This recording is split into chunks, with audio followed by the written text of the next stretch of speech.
Assalamu alaikum wa rahmatullahi wa barakatuhu. Alhamdulillahi rabbil alameen wal aqibatu lil muttaqin. Salatu wassalamu ala sayyidina mursalin wa ala alihi wa sahbihi ajma'in. Amma ba'd, faqad qala Allah ta'ala fil Qur'anil azim fil Furqanil Majid ba'da a'udhu billahi minash shaitanir rajim bi fadli bismillahir rahmanir rahim. Qala Allah ta'ala la tahzan inna Allah ma'ana. وقال نبينا صلى الله عليه وسلم الرجل على دين خليله فانظر أحدكم من يخاذل رواه أبو داود. صدق الله العلي العظيم وصدق رسول النبي الكريم ونحن على ذلك من الشاهدين والشاكرين والحمد لله رب العالمين.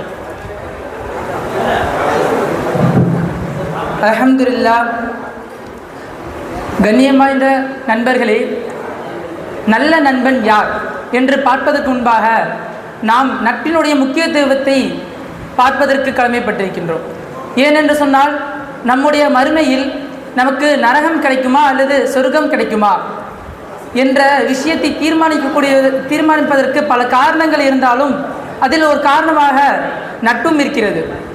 நமக்கு கேள்வி எழும்பும், எப்படி ஒரு நட்பு நம்முடைய மறுமை வாழ்வை தீர்மானம் செய்யும்? நபிகள் நாயகம் ஸல்லல்லாஹு அலைஹி வஸல்லம் சொன்னார்கள், ரஜுலு அலா தீனி ஹலீலிஹி, ஒரு மனிதர் அவருடைய நண்பருடைய கொள்கையின் மீதே இருக்கின்றார்கள். ஃபன்லுரு அஹதுக்கும் மை யுஹாலிலு, எனவே உங்களில் ஒருவர்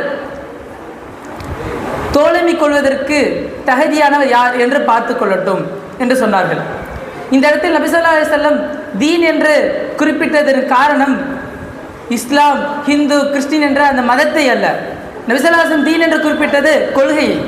தன்னுடைய நண்பன் எந்த கொள்கையில் இருக்கின்றான், நல்லது செய்யக்கூடிய நல்ல கொள்கையில் இருக்கின்றானா அல்லது கெட்டது செய்யக்கூடிய கெட்ட எண்ணமுடைய கெட்ட கொள்கையில் இருக்கின்றானா என்று பார்ப்பதை. ஏனென்று சொன்னால், ஒரு மனிதனுடைய நண்பன் இருக்கின்றான், அவன் கெட்டது செய்யக்கூடிய கொள்கையில் இருக்கின்றான் என்று சொன்னால் அவனும் அந்த கெட்ட கொள்கையின் மீது செல்வான். அவனுடைய மறுமை வாழ்க்கை அல்லாஹ் காப்பாற்ற வேண்டும், நரகத்தில் இருக்கும்.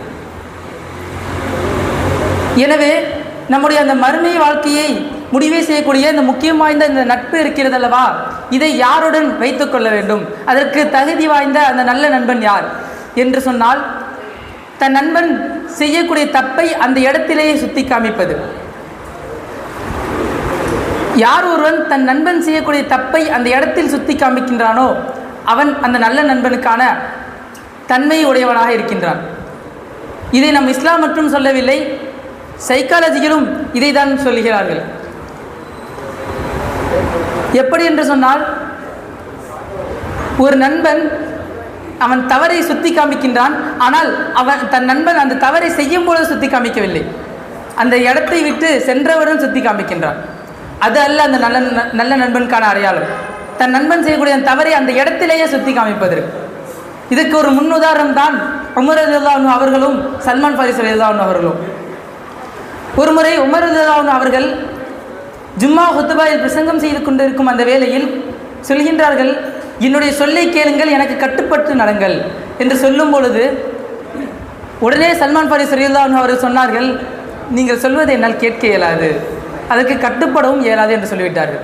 ஏன் என்று கேட்டும் பொழுது அவர்கள் சொன்னார்கள், எங்களுக்கெல்லாம் ஒரு ஆடை கொடுத்தீர்கள், நீங்கள் மட்டும் 2 ஆடை அணிந்து கொண்டிருக்கின்றீர்களே, என்ன ஊழல் செய்கின்றீர்களா என்ற கோணத்தில் சல்மான் ஃபாரிஸி ரலியல்லாஹு அன்ஹு அவர்கள் அமீருல் முஃமினீன் உமர் ரலியல்லாஹு அன்ஹு அவர்களை பார்த்து கேட்டார்கள். அப்பொழுது உமர் ரலியல்லாஹு அன்ஹு சொன்ன ஒரே வார்த்தை, என்னுடைய மகனாரிடம் கேட்டுக்கொள்ளுங்கள்.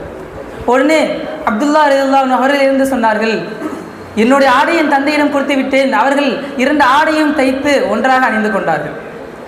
பின்பு சல்மான் ஃபாரிஸி ரலியல்லாஹு அன்ஹு சொன்னார்கள், நீங்கள் சொல்வதை நான் இப்பொழுது கேட்கின்றேன், அதற்கு கட்டுப்பட்டு நடக்கின்றேன் என்று சொன்னார்கள்.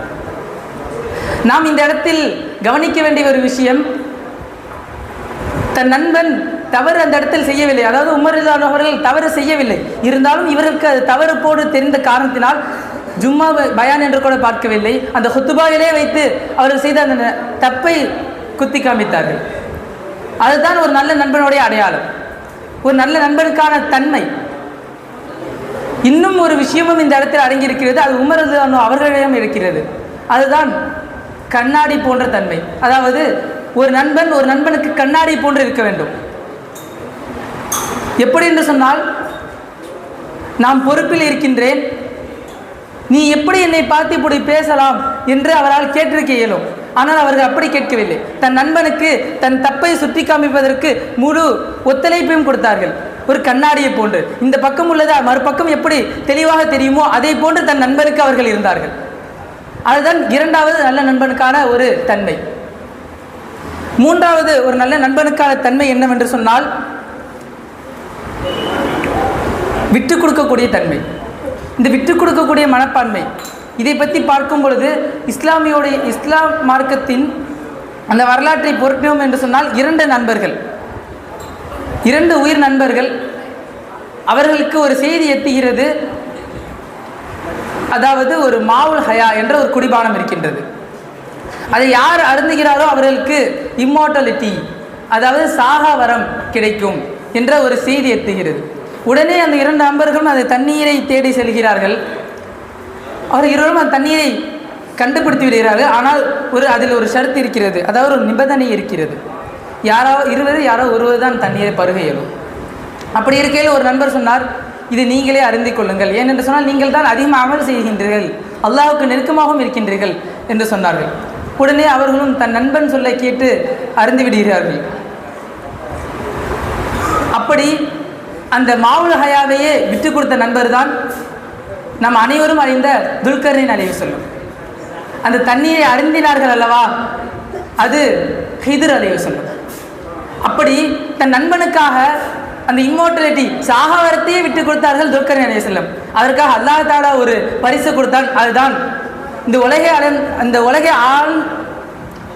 உலகை ஆட்சி செய்த அரசர்கள் 4 நபர்கள், அதில் ஒருவராக துல்கர்னைன் அலைஹிஸ்ஸலாத்தை அல்லாஹ் தஆலா ஆக்கி கொடுத்தான். அப்படி அந்த நட்புக்குள் நல்ல நண்பனுக்கான ஒரு அடையாளம் விட்டு கொடுக்கக்கூடிய மனப்பான்மை. 4வது நல்ல நண்பனுக்கான ஒரு தன்மைதான் தன் நண்பன் கஷ்டத்தில் இருக்கும் பொழுது அந்த கஷ்டத்தில் பங்கெடுத்துக் கொள்வது. இதை சைக்காலஜியில் மியூச்சுவல் எம்பதி என்று சொல்வார்கள். அந்த மியூச்சுவல் எம்பதி, அதாவது கஷ்டத்தில் பங்கு பெறுவது எந்த அளவு முக்கியம் என்று சொன்னால், ஒருவன் தன் நண்பனுடைய கஷ்டத்தில் பங்கு பெற ஆரம்பிக்கின்றானோ அவர்கள் இருவருக்கும் மத்தியில் இருக்கக்கூடிய அந்த நட்பு என்பது ஆன்மாத்தியமாக நட்பாக மாறும். இதுக்கு உதாரணம் நபியுனா ஸல்லல்லாஹு அலைஹி வஸல்லம் அவர்களுக்கும் அபூபக்கர் சித்திக் ரலியல்லாஹு அன்ஹு அவர்களுக்கும் மத்தியில் இருந்த அந்த நட்பு. ஒருமுறை நபி ஸல்லல்லாஹு அலைஹி வஸல்லம் அவர்களை எதிரிகள் சூழ்ந்து விடுகிறார்கள். நபி ஸல்லல்லாஹு அலைஹி வஸல்லம் முதலில் சென்ற இடம் அபூபக்கர் சித்திக் ரலியல்லாஹு அன்ஹு அவர்கள் வீட்டுக்கு தான் சென்று சொன்னார்கள், அபூபக்கரே கிளம்புங்கள், நாம் செல்ல வேண்டும் என்று மட்டும்தான் சொன்னார்கள். அபூபக்கர் சித்திக் ரலியல்லாஹு அன்ஹு அவர்கள் தன்னுடைய குடும்பத்தை எல்லாம் விட்டுவிட்டு தன்னிடம் இருந்த பணம் காசை எல்லாம் எடுத்துக்கொண்டு நபி ஸல்லல்லாஹு அலைஹி வஸல்லம் என்னுடைய நண்பன் கூப்பிட்டு விட்டார்கள் என்ற காரணத்திற்காக எங்கு போகிறோம் கூட கேட்கவில்லை. நபி ஸல்லல்லாஹு அலைஹி வஸல்லம் கூட கிளம்பி சென்றார்கள். சென்ற இடம்தான் சவுர் குகை. அங்கே சென்று தஞ்சம் அடைந்தார்கள். அங்கு சில சம்பவம் எல்லாம் நடந்தது, அது நமக்கு அறிந்த விஷயம்தான். அப்படி இருக்கையில் அந்த சவுர் குகையில் தஞ்சம் அடைந்திருக்கும் அந்த வேளையில் எதிரிகள் எல்லாம் சுற்றி கொண்டிருந்தார்கள். அபூபக்கர் சித்திக் ரலியல்லாஹு அன்ஹு அவர்களுக்கோ ஒரு பயம், பதட்டம் ஏற்பட்டது. காரணம், எதிரிகள் நபி ஸல்லல்லாஹு அலைஹி வஸல்லம் கொண்டு விடுவார்களோ என்ற ஒரு பயம். அந்த வேளையில் அல்லாஹ் தஆலா ஆயத்தை இறக்கின்றான். எப்படி என்று சொன்னால், நபி ஸல்லல்லாஹு அலைஹி வஸல்லம் மூலமாக அபூபக்கர் சித்திக் ரலியல்லாஹு அன்ஹு அவர்களுக்கு ஆறுதல் சொல்லும் விதமாக ஒரு ஆயத்தை இறக்கின்றான். அதுதான் லா தஹஸன் இன்னல்லாஹ மஅனா, நீங்கள் கவலைப்படாதீர்கள், அல்லாஹ் தஆலா நம்முடன் இருக்கின்றான். இந்த இடத்தில் நாம் பார்க்கலாம், நபி ஸல்லல்லாஹு அலைஹி வஸல்லம் அபூபக்கர் சித்திக் ரலியல்லாஹு அன்ஹு அவர்களுக்கு மத்தியில் இருந்த அந்த நட்பு ஆன்மாத்தியமாக இருந்ததன் காரணமாக அல்லாஹ் தஆலாவே சொல்கிறான், உங்களுடன் நானும் இருக்கின்றேன் என்று சொல்கிறான். அப்படி அந்த இடத்தில் மட்டும்தான் அல்லாஹ் இருக்கிறான் என்ற அர்த்தம் அல்ல. யாரெல்லாம் தன்னுடைய நட்பில் ஆன்மார்த்தியமாக செல்கின்றார்களோ அவர் அனைவரோடும் அல்லாஹ் தஆலா இருக்கின்றான். அப்படிப்பட்ட அந்த நட்பினை நமக்கும் அல்லாஹ் தஆலா தந்து அருள் புரிவானாக. இன்னும் அதே போன்று அந்த தன்மைகளை உடைய நண்பனாக நம்மளையும் ஆக்குவானாக. வாஹிர் தாவானா அல்ஹம்துலில்லாஹி ரப்பில் ஆலமீன். அஸ்ஸலாமு அலைக்கும் வரஹ்மத்துல்லாஹி வ தஆலா வ பரகாத்துஹு.